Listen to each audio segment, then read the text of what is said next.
In today's video, I'm going to teach you how to write do and due day. So the first thing you're going to need is you're going to need something to write with, and you're going to need a piece of paper or something that you can write on.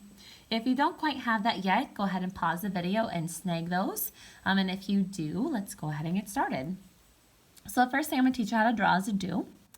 And there's two parts to this note. We have a line right here, which is called a stem, and I'm going to write that down in our vocabulary. So we have the stem. And then we also have a note head. So we have a head of the note.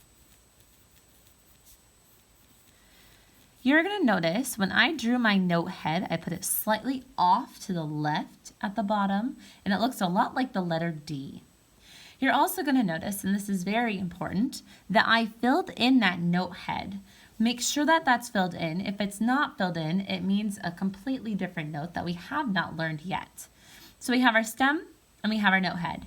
Now we sometimes read notes like this, and other times we'll read them like this, where we have the note head at the top and the stem pointing down.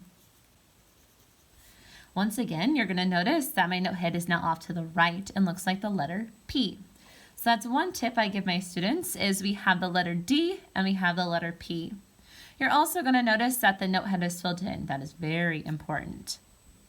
Now the other note we're going to talk about is our due day. So due day has our note stem, and it has a note head, and it's got two of them. So we have two note heads and two stems. And then it has a line that goes across the top like this. This line right here is called a beam. So we have our note heads, our note stems, and our beam across the top.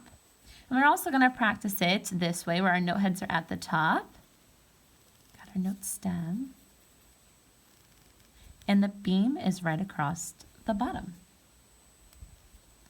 Once again, it's very important that you fill in your note head, and then make sure we have our beams at the bottom. Now what I'd like for you to do is, on the next slide of our virtual lesson, is I have written a bunch of patterns.